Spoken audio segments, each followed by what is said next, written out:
Welcome back to Season 4 of the Sober Motivation Podcast. Join me, Brad, each week as my guests and I share incredible and powerful sobriety stories. We're here to show sobriety is possible, one story at a time. Let's go! For Tom, childhood was filled with positive memories. Nothing that hinted he'd ever struggle with alcohol. After college, he stepped into his career, a world where late nights out were normal, and alcohol made social connection feel easier. At first, everything seemed under control, but when the pandemic hit and isolation became a daily reality, drinking slowly picked up speed. Tom didn't have what many would call a rock bottom, but internally, he felt the truth. Something had to change. And this is Tom's story on the Sober Motivation Podcast.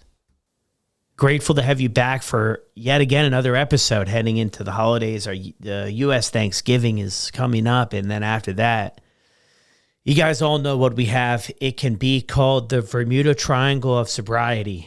These holidays can trip up a lot of people. I want to mention too, we are off and running with the Just Between Us Sober Motivation Podcast, my brand new podcast, and it's literally just between us. I'll drop the link to get some more information down in the show notes below where you can get signed up, get it in your podcast player. More episodes are coming out, and I would love to have you there. This is going to be a very intimate space where there's going to be a lot more storytelling. For me personally, it's not going to be about bringing on guests and going through their entire story, although I know that's what we all love. But if you wanted to know a little bit more of the behind the scenes and how I got to where I'm at and the tools that I'm applying in my life today to stay sober and connecting with some cool friends along the way, I would love to have you check out the Sober Motivation Just Between Us podcast feed. You won't be able to find it by searching Apple or Spotify podcasts. It's a private podcast, and there's reasons for that, and I'll talk about that in the show with a new episode coming out soon. So hope to see a few of you there. Now let's get to this episode. Welcome back to another episode of the Sober Motivation Podcast. Today we've got Tom with us. Tom, how are you? I'm doing great, Brad. Really excited to be with you here today. Yes, I am excited to have you here today, a longtime listener of the show, which I always love connecting with people that listen to the show, and it's helped them out in one way or another. What were things like for you growing up? Yeah, so I had a great childhood. I grew up in central New York, 2 loving parents. I have 3 younger sisters. And things were great growing up. I played sports. We did a lot of family activities, came from a relatively religious family. We go to church every Sunday and give thanks for what we have. And was really grateful for what my parents had given me. One of the greatest staples that I've gotten in my life was playing sports, but then also my parents were very adamant about me doing martial arts. So I actually did martial arts for 12 years of my life. And that really helped instill some fundamental skills and values into me, like respect, self-control, discipline, integrity, perseverance, and courage. So these things have carried through to today, and now I'm trying to instill that into to my little ones. Yeah, wow, that's beautiful. Yeah, martial arts. Does that work you up 12 years to a black belt, or how does that go? A second degree, a bit rusty, but Nice. Yeah, I do technically have my second degree. Yeah. Yeah. So interesting story. I mean, you've listened to a lot of the episodes, and we kind of have maybe 2, 3, 4 different ways people grow up, right? I think sort of like maybe the stigma out there too is like, oh, people that struggle are going to struggle. It's rough from the beginning, and it's definitely not always the case at all. What does life feel like as you kind of go through those younger years in school and everything else that's kind of going on? A lot of memories there for you? Yeah.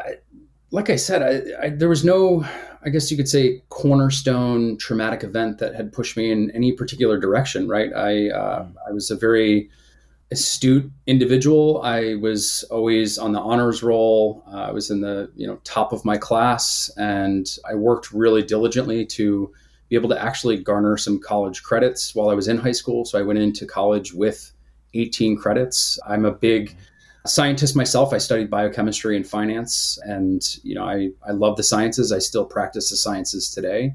And so, yeah, I think it was mainly just me getting involved in certain things in college. Particularly, I was in a fraternity that normalized certain behavior, and I think that put me on a different trajectory. But it's interesting because it was almost like a a delayed onset. Albeit I was in a fraternity when I was in college, I was still very busy. You can't be going out getting drunk all the time and passing your organic chemistry exams or double majoring while you're in college. So it wasn't really until when I got older and I actually had money to spend that things started to change for me. Yeah, so you have that experience in college, but you're still doing everything you need to do, showing up, not experiencing. It doesn't sound like in any way any consequences or sort of any repercussions of drinking. It's just maybe overly normalized.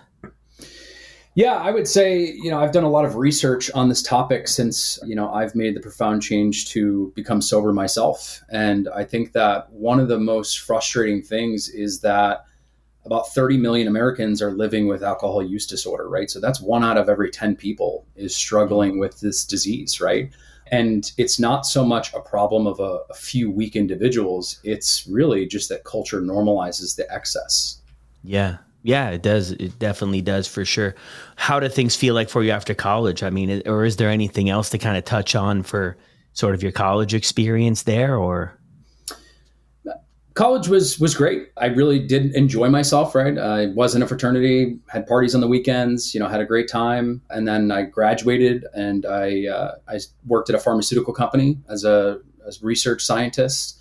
And then from there, I actually moved into the commercial side of things. So now I'm in business development and sales where I'm selling commercial tools, life science tools to researchers, and I'm supporting them. So I work with pharmaceutical companies, academic research centers, contract research organizations, and I moved up to Boston. And so after college, I moved to Boston, and I think that's where things really started to change, right?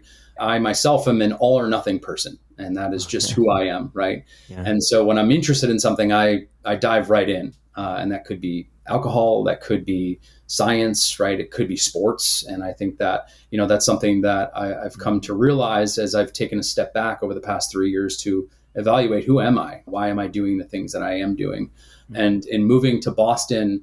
And in particular, moving into sales, I think that's really what it ignited something inside of me that turned me in a direction that I didn't like. And it took me a while to move away from that, right? I mean, this was 10 years later that I made this change after moving to Boston and participating in what I like to call the roller coaster, right? You go out on Thursday, it's Thirsty Thursday, you go out, you meet up with your buddies at the bar, and next thing you know, it's Sunday and you're just having a few drinks to feel normal while you're watching football.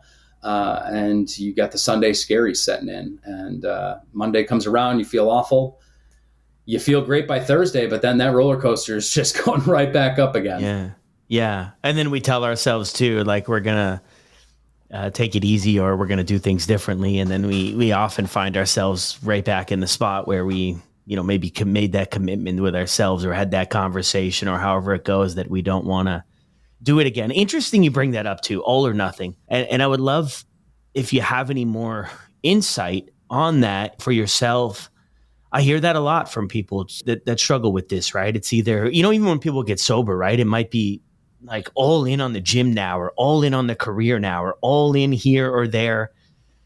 And I think that's a very real thing. I mean, what do you see as sort of how that's developed over time in your life to get you to, maybe that spot. And, the other interesting part too, is that I think it serves us really well in some areas, right? Because I imagine you'll go back in school and all of that, you're doing so well, right? You're all in, you're just, going at it, getting really good results. But then it's sort of the flip side of it when the alcohol comes in, now you're all in here and it's like, okay, it's a slippery slope. Any insight to where or how that came about for your life? Yeah, it's a good question, Brad. I would say that a lot of that probably stems from my early years where I did martial arts and I was very focused on refining and becoming somewhat of a perfectionist in a craft, right? And that also was instilled in my educational years too. I wanted to be the best. I wanted to be the smartest. I wanted to be the top, right? I wanted to be able to hold that crown, if you will, in terms of, all the hard work and dedication that I put into things to pay off, I guess. Right. Mm-hmm. And as I had mentioned, when it came to alcohol, that also was the mentality that I had. I always wanted to be the guy that's buying shots and, buying rounds for everyone and, being that outgoing and fun guy to be with. Right. And it's interesting that you had mentioned, working out. And I would say that that has been a paramount part of my recovery process, is channeling that energy and that focus into exercise. And what I'm seeing is a huge trend now, which is the longevity medicine, right? And all these people that are looking at biohacking, right? I think that's something that I really try and embody now, is understanding your body is a machine, right? And alcohol is not the fuel that you want to put in it if you want to, live a long and fulfilling life. Yeah. Yeah. That's beautiful. And that has come up a lot over the years in the podcast too, doing things perfectly, which can be tough, right? There's a lot of pressure in that area to make things right. I always wonder too, I mean, is that tied to self-esteem or value on the internal side of things?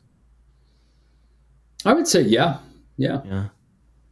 Yeah. And then, I mean, the all or nothing too, because I think, people get into sobriety and like, I got to get rid of this. I got to get rid of it. And I mean, I think it's like everything in life is there's this balance, right? I mean, if you're just getting sober, going to the gym 6 times a day is probably a bit much, but I feel like it's still like that superpower that we can harness, if we use it appropriately, other than for like the stuff that's not helping us, in finding that balance. But also, I think trying to do everything perfect can be overwhelming, as well. I'm like the opposite of that. I'm like, the done is better than perfect. That's just my thing. Like, so many things that I do is so far from perfect. There could probably be some room for improvement, but yeah, I do hear that a lot with people too, about maybe the pressures of doing well and succeeding too can, maybe feel a little bit heavy. What were you like outside of the drinking? Because you said you're wanting to buy shots and really maybe be extroverted in a way and connect. How were you outside of that? I mean, was that your personality in all areas of life? Yeah. What's really interesting, Brad, is I've always been an outgoing and extroverted individual, right? And I've always participated in consuming alcohol as part of fitting in, right? It's never been this substance that I needed to feel like I could talk to people or feel like I feel okay in myself. I've always been very confident in who I am. So I feel like I have a rather unique story in how I found myself with alcohol, because it was more of a substance addiction that I developed through chronic usage, more so than, wanting to lean into it for purposes of trying to like fit in or feel a part of something. I think the other thing too is I'm naturally just very competitive, right? And I think that also kind of plays into how, when I moved into sales in particular, you go to these sales meetings and it's free booze and free food, and you get a bunch of type A people all in the same room, and everyone's trying to one up each other. It's a very competitive environment. And I think that, I guess for a metaphor, was like gasoline on a fire, right? That really just kind of cranked things up a notch. Not to mention when where I lived in Boston, Southie, right? South Boston's, it's a very gentrified area, a lot of young, affluent individuals that are living there. And, I think that was also part of the status quo, is, going out, being part of the Joneses, if you will, right? Keeping up with the Joneses. I think I definitely fell into that pattern, and that just kind of snowballed from there. Yeah. Thanks for sharing that too. Is there any time in sort of your story earlier on that you had any awareness or clarity of like, maybe this is a problem, or maybe I'm doing a little bit too much, or did that kind of come later for you? I would say that I definitely knew that something was off. I think that you can anecdotally take a step back and say, wow, I actually feel pretty good if I don't drink alcohol for a few days. But then I felt these societal pressures to partake and to continue to go out and be in that scene, right? And I think that's really the dangerous and slippery slope that a lot of people deal with, which is everyone else is doing it, so why can't I? And I think it's a dangerous place that a lot of people do find themselves in. And I would say that it was acceptable up until we got to the pandemic. And that is when things really changed for me, where I started to become more closed off. We couldn't see anybody, right? We couldn't travel. We couldn't be out in the world. And I think that I turned inward, and I found myself drinking more. And unfortunately, really affecting a lot of people. One of the few places that were still open were liquor stores, right? And so I don't think that I'm alone in that. During that dark time of the pandemic from 2020 through really like 2022, 23, a lot of people felt like alcohol gave them some comfort in knowing that they're not going to be able to see family. They're not going to be able to see friends, right? And as I mentioned earlier, I'm a very extroverted, outgoing individual, and I thrive off of those kind of environments. And as much as Zoom or FaceTime is nice to have, it doesn't replace those in-person interactions. Yeah. Yeah. I mean, that it affected a lot of people. And it's interesting you bring that up because I feel like people here anyway in Ontario, they'd closed everything in Canada here. And people were kind of scratching their heads about why they were leaving. They sell beer at a beer store and they sell liquor at an LCBO. So it's like two of their own kind of stores. And people were scratching their heads on why is everything else closed down except for the stores. And I think what people came to realize, if they didn't already, some people who are open and willing to listen, is the withdrawal symptoms that people can have. I mean, alcohol is one of the drugs. You know, I feel like for a long time, we always said drugs and alcohol. You know, when I did the DARE program and everything, it was like drug. It was almost like two different categories of things, right? I mean, alcohol always kind of stood on its own. It felt like anyway. And you got to really, really watch out for the drugs. You know, that was like red flag, but this yellow flag, be cautious. But, you know, that was the way it was kind of explained. But then people kind of came to realize too, like wondering why these stores are the only ones left open. And that was the reality of it, because some people that were heavily addicted, I mean, you had to have it to keep going. I mean, you could go into withdrawal and die. And it's one of the only drugs. I mean, that and the benzodiazepines, Xanax, and all of that too are the two main ones that the withdrawal symptoms can be deadly. So yeah, that was a kind of an interesting thing. And then you're right. I mean, we have all of our routines and our connection and our communities and everything, and then it shuts down. And I mean, you're definitely not alone at all. I mean, if you listed off sort of the stats of people that struggle with substance use disorder or alcohol use disorder, and yeah, leaning in, man, it became a lot of people's best friend. You know, the interesting part about this is too, Tom, which I've kind of picked up, and I'm not saying it's better or worse. I'm just saying this is what I've noticed, is that period of time really sped things up for people. You know, so is it better or is it worse? I don't know. But I feel like a lot of people were able to come to the conclusion or have the awareness and clarity maybe a lot sooner than if this thing took a slow burn for the next 10, 20, 30 years, decades, because it can. And it kind of brought it to the forefront. I mean, was that kind of your experience or no? I think you nailed it, Brad.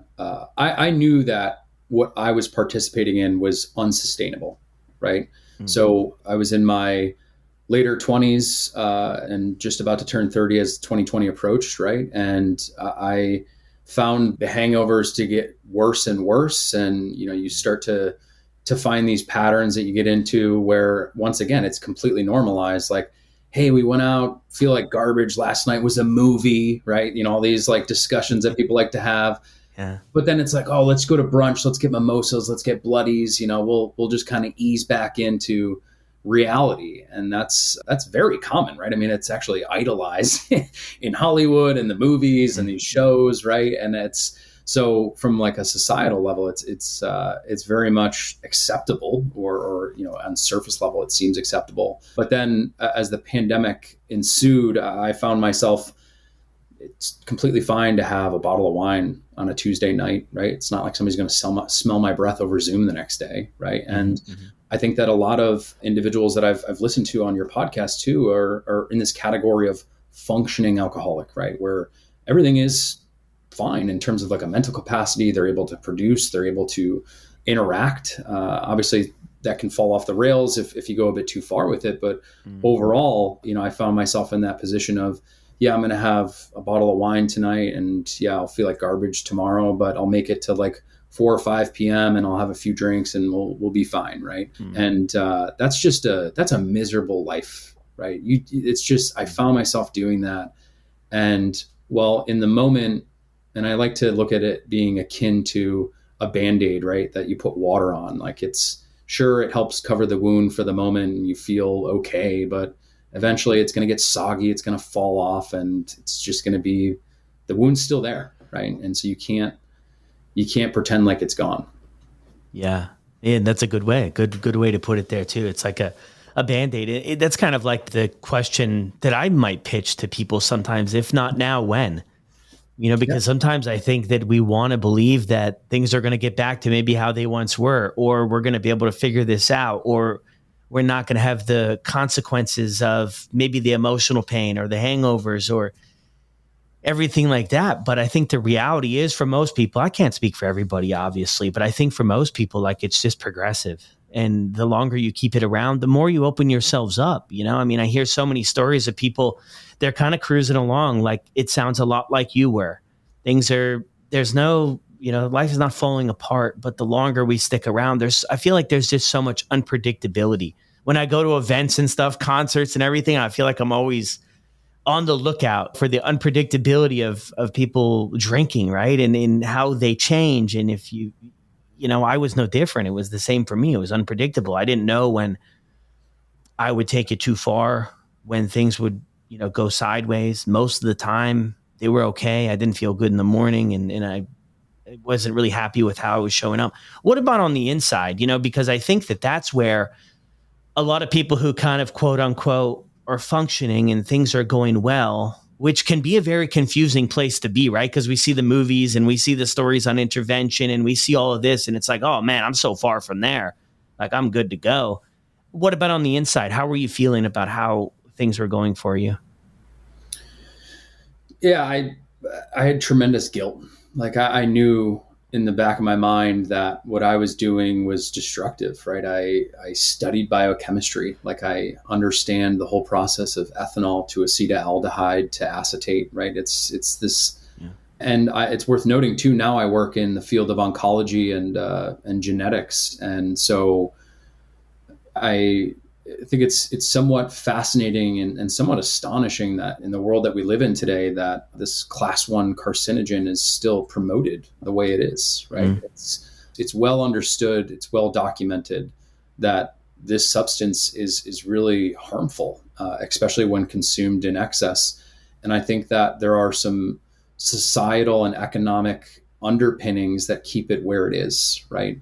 Mm-hmm. And so that's, one of the other things that I wanted to get across to the audience here today is that you're not alone, right? If you're struggling with this, it's by design. And so I hope that your viewers and the listeners out there can understand that if you feel like you are looking to make a change, I implore you to reach out to those around you for support. Because it's very difficult to do on your own. I couldn't have done it by myself, right? Without my family, without therapy. I went through cognitive behavioral therapy to really get to the root cause of why am I doing what I'm doing. I went through that process of, oh yeah, I'll just have light beer. Famous last words, dude. Like, famous last words. Yeah. Because 1 turns into 2, 2 turns into 4, 4 turns into 8. It's just you. Yeah. You will always go back to this pattern of alcohol. And unfortunately, that's just how a lot of us are hardwired, right? Yeah. And so much more is coming to the surface now, which it is so interesting. You bring that up, just the marketing and the promotion, and you see the billboards and the commercials and everybody's having a good time and everything like that. And it's just so far from the truth for the vast majority of people. When do you, because you're right in there with this stuff, man, when do you see the shift in us, as in like the world getting the truth about the impacts of alcohol? I feel like for the longest time, I mean, I didn't have any idea. None of this stuff was kind of on my radar for a long time. What did you see kind of out there in your world when we started to really get the truth? Or has it always been there? We just weren't looking for it. It just wasn't in front of us. Yeah. It's kind of funny. I always think back to when I was in a research lab, right? And I would be underneath a fume hood and I would be working with cultured cells and I'd be running experiments. And it always struck me as strange that the one thing that I would use as a potent disinfectant when I was in a fume hood, because you need to have sterility when you're in these fume hoods, is 100% ethanol, which is basically what you're consuming. Fundamentally, vodka is just 40%, not 100%. So there's just 60% water that's added to it. Mm. And that always stuck in the back of my mind, like, wow, I'm spraying this to kill anything and everything that is inside this fume hood. And then we are voluntarily consuming it to elicit this effect that is somewhat of a side effect of the substance itself. I think that from like the societal and marketing perspective, we've had alcohol for thousands of years, right? Early on with mead and wine and beer. And it was actually considered quite valuable back when the potability of water was actually quite concerning, right? Water oftentimes made you very sick. There was dysentery or listeria. There was these horrid diseases, and beer or wine would not carry these deadly pathogens because they couldn't thrive in that environment, right? And so getting back to your question around the societal or marketing side of things, I don't know. I truly think that there is forces at power that don't want this truth to bubble to the top because it's underpinning a lot of things in our economy, right? I mean, think about that industry itself, which is big alcohol. There is a lot of money that's in there. And to think about all the restaurants or bars that are kind of, this spidered network that falls underneath all of that, you're talking about billions and billions of dollars in revenue that could be perturbed, right? I think tangentially to that, right? Because a lot of this, when I think about it from a biochemical standpoint, is these industries are thriving off our dopaminergic pathway, right? Which is dopamine. And I'm sure that, you've heard of this before, and a lot of others have talked about this in this space. And we're seeing a similar trend happening now with sports gambling, right? These companies are getting away with these applications where somebody used to have to go to a casino to place a bet and to be able to, gamble. But now somebody can do that on their couch. Somebody can do an 8-leg parlay on their couch while drinking a beer. And it's completely fine. And it's completely fine because the government has basically told you in small, very, very small font at the bottom of an advertising that please gamble responsibly, or please drink responsibly, right? And so it's got the stamp of approval. Just because someone said that you can do it doesn't mean that it's good for you, right? And I think that's something that I've come to find out since taking a step back and really evaluating, what am I doing, right? What am I doing to myself? What do I want in life? And it wasn't really until, my wife and I were getting ready to welcome my daughter into this world that I really needed to take that step back and understand, like, what do I want for my family? What do I want for my future? Do I want to stay on this roller coaster, or do I want to be able to be available, be present, and be who I want to be? Yeah. Yeah. And connecting those dots, I think, is part of the journey for a lot of people. Alcohol is holding us back. And I think it's easy for us to say, and I think maybe we all go through it in our own way, right? It's got to be this, or if I do that, like just to try to make things work to keep it around, kind of some people share, like, make excuses, for the alcohol, right? Maybe it's this, maybe, everybody's different, but maybe it's the job, maybe it's the relationship, maybe it's these friends, maybe it's this. And it takes some time. I mean, you shared kind of that 10-year mark, and a lot of people share that. I don't know what it is about, like, sort of that decade mark of like, hey, I kind of am having thoughts of my life could be better without this. This might be causing some friction, or this is causing some friction. And then, like, that decade mark of like, okay, it's time to make the jump. And then you share about how it's impacting you internally. And that's kind of the thing that I think can keep us hidden for a bit, right? If you break your arm, then everybody says, oh, yeah, you broke your arm. Do you need help with stuff? Everybody's there to help you out. With this thing, I mean, with the guilt and the shame involved and us struggling internally, people might not pick up on it. It's almost kind of like there's two sides to this I look at, right? There's your story here where it's this internal tug of war, right? I know if I wasn't doing this, I would be in a better spot, or could potentially have that. And then there's the other side where it's completely obvious to everybody that, Brad's got a problem with alcohol. And they're both very difficult to get out of, I mean, if you're towards the end of the spectrum and the elevator's completely in the basement, it's like, okay, you're kind of starting maybe from scratch in some ways. But the other side of things is that being honest with ourselves that, hey, I might not be having all of this stuff happening around me, but I still know something is going on. And the other side of that too, that always kind of blows me away, is that some people have awareness that this is impacting their life and some people don't. And that's a really interesting thing to me as well. So you mentioned your wife too. Did anybody around you ever say anything that, hey, is this something to have a look at, or was this kind of came from within? It was combinatorial, right? I think it was both something from within me, and my wife, when she got pregnant and my drinking partner stopped drinking, it became blatantly obvious what was going on, right? The normalization and just we're going to have some drinks frequently, right? And then when that stopped, it became the data was able to be normalized. So it's like you're not partaking, but I still am, and I think that's really when things started to accelerate rapidly in terms of I have a problem. It used to be we are doing this together, everything is fine. Family events, social events, everything is okay. Sure, I'm definitely drinking in excess, but so was everyone else, right? Or so I thought. That's the other component too, right? Is a lot of times you delude yourself into thinking like, oh yeah, that guy also had 5 beers. Like whatever, I had 5 beers. Irrespective of that, 5 beers in one occasion is also not healthy in general, right? Yeah. And so it wasn't really until my wife got pregnant and we were about 3 months away from welcoming my little girl into this world, where my wife did have to have that conversation with me, like you can't do this anymore. This is unacceptable. And I knew at that time, at that moment, which is going to be three years in about 3 weeks from right now, I could not bear the thought of being that person in front of my daughter, right? Like I just couldn't think of it. And I'm proud to be with you here today and say that I have never been drunk or hungover in front of my daughter, and I never will be. And that's something that I take great pride in. Yeah, that's incredible. And two, those conversations I think are difficult, maybe in some sense for the people around us, right?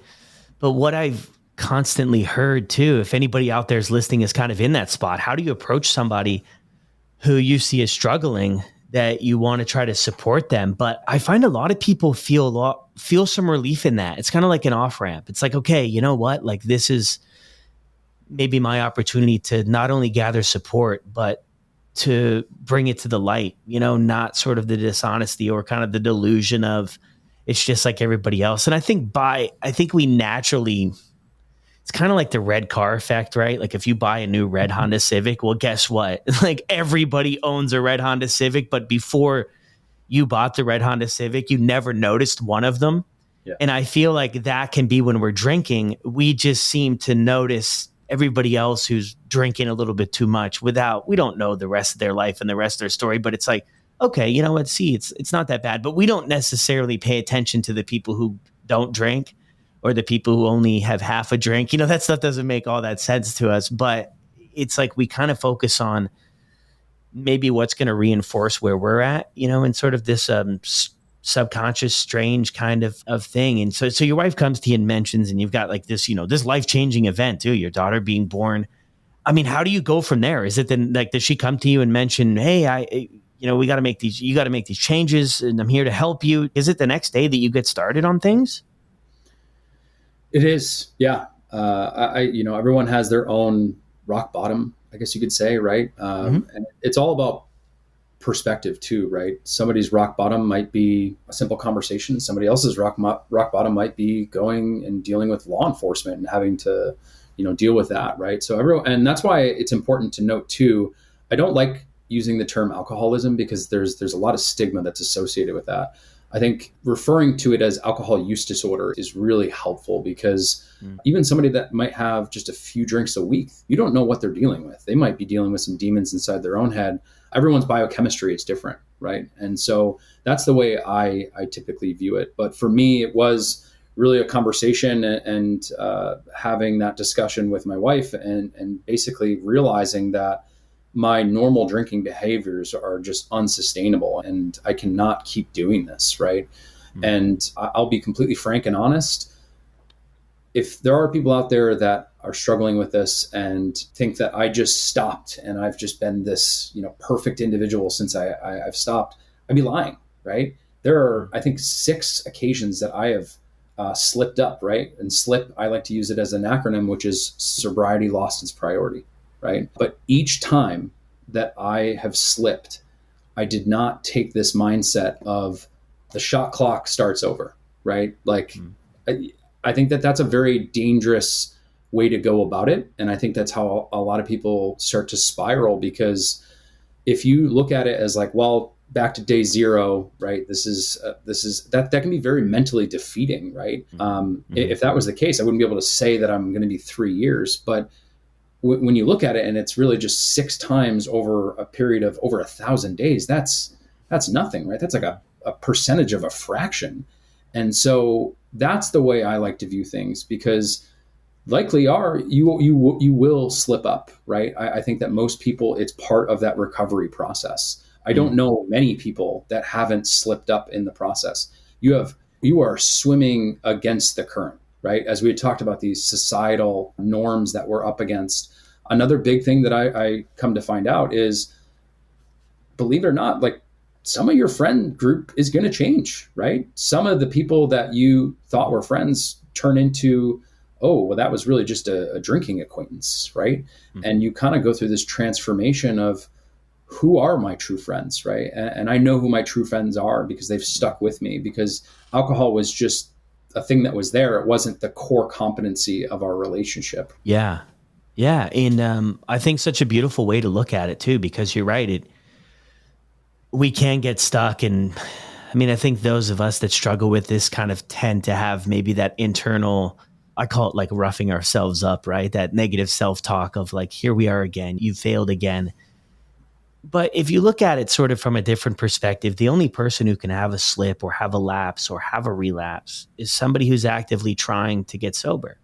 And that in itself is massive, as opposed to the way life used to be. So progress is already there. You know, when I first started this whole journey, it was kind of like this hierarchy in an interesting way of like, your continuous days of sobriety was like your badge of honor. You kind of sat at the top, and you were the most looked up to, and all of that. And, you know, if that's the way people want to go about it, I'm not saying what's right or what's wrong, but I also can see somebody that's maybe 30 days that's really been grinding hard, going to therapy, you know, maybe support meetings and doing a lot of work, maybe make that emotional or that internal progress. And there's some people maybe that just decided not to drink, and 10 years later, maybe not a whole lot has changed except for not drinking. And I think when we get into this, we realize that what we're going through, this whole thing, there is an element of the drinking that is sort of the quote unquote problem, but there's also other things at play too that we really go to work on, you know, that therapy helps so good with. And that's it. You're not starting from scratch. It's kind of like, I look at it too, like if you do grade 9 and you fail the final exam, it doesn't exempt you from what you've learned throughout all of grade 9. It doesn't say, okay, well, you learned nothing, but you pick things up, you learn from it. And I think statistical wise, I don't know them or have them in front of me, and I think finding something that would be extremely accurate would be difficult. But I think a lot of people are going to go through committing to not drinking and find themselves having to drink again, and how that looks is going to be different for everybody. But the most important part is, how do I get back up and keep going with things other than roughing myself up and like you mentioned too, spiraling out of control. Plugging into therapy, share a little bit with us how that was helpful for you. And I'm also curious, before I forget, how did other people take this, right? Because your drinking might not have been out there right in everybody's face. How do they take it when you say, hey, you know what, this is what I was struggling with. This is the journey I'm on. Yeah, that's a great question. That was probably the most difficult part. I would say that for me, and what I've come to find out in my journey here, because it's just a continual process, right? Mm-hmm. Is that alcohol, I think at its core is a disease of somebody's ego. And I think that that's really what I've come to find out, is that I, in the beginning, was extremely jaded. I was like, why can't I do this? This is not fair. Everyone else gets to do this. And as I've had time to really just go through this process and make some mistakes, and take a step back and once again reevaluate, like, what am I doing? I've come to find that you will eventually arrive to the conclusion that people are there for you, right? And people want to support you because they love you and they want to see you be successful. And with where I was going with things, it was a path of destruction. And so those that really loved me and cared for me were extremely supportive, and they wanted to see how they could help, right? Those that just wanted to drink with me stopped texting me. They stopped calling me, right? And they kind of went off to the wayside. And I think that it can also just be recognized as a normal part of life. You have a lot of friends when you're younger, and then just each year you just have this factor of attrition that happens where these people just turned into more of acquaintances. So I think that, the alcohol component in terms of accelerating some of that, perhaps maybe some of it was more of a facade that was established through alcohol. But I also would like to mention that as a guy, going to therapy is difficult, right? There is, once again, the stigma of like, oh, you're not strong, you need to go talk to a shrink, whatever, right? Yeah. And I also just have the humility to say, hey, you know what? Like, sure, I can talk to my wife, but I think it could also be super helpful if I talk to an agnostic third party, somebody that just like doesn't know me. They don't have any stake in the game. Yeah. They're just somebody to just bounce ideas off of. And I would highly encourage those that are evaluating sobriety to evaluate, in particular, cognitive behavioral therapy. I think for myself, somebody that's an all or nothing, somebody that experiences ADHD, it's been tremendously helpful for me to be able to talk to somebody and understand and deconstruct, who am I? Like, why am I ticking the way I am?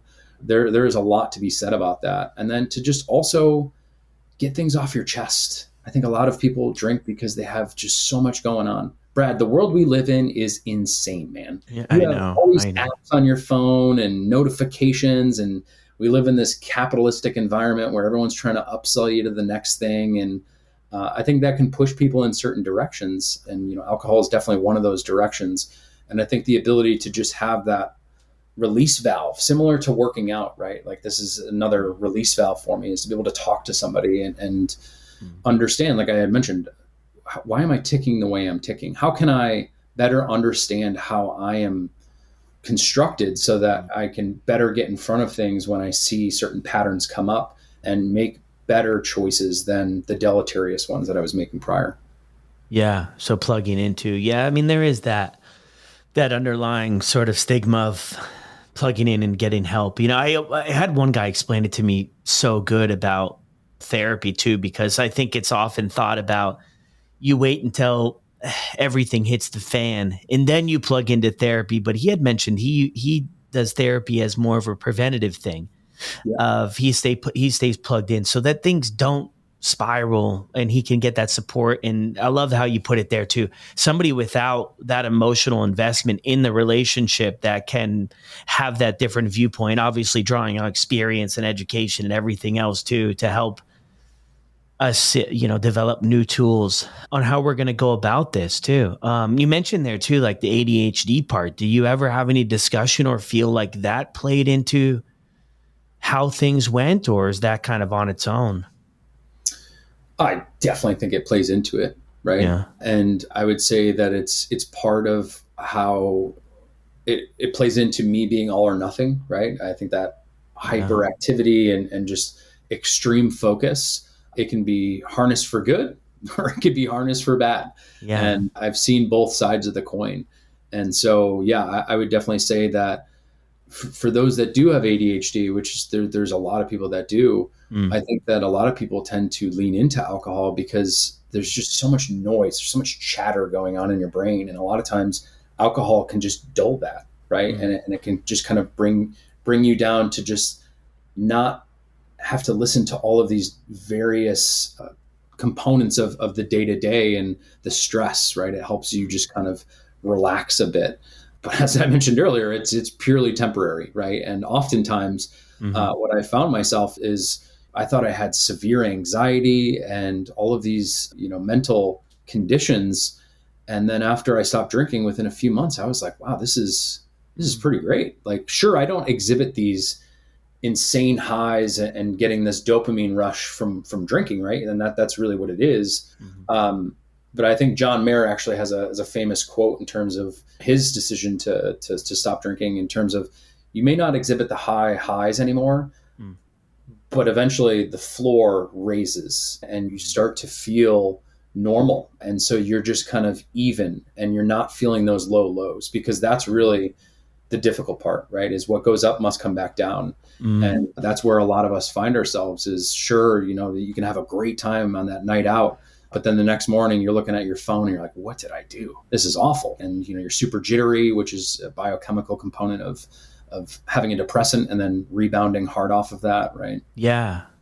Wow, man. Yeah. Thanks for sharing all of that. And that is, I find people that really are starting out on the journey, that is one of the most difficult challenges that they have, is that we're so used to I kind of refer to it as the chaos of like the up and down, the roller coaster. And it can feel a little bit bored or a little bit blah, like I'm not experiencing that.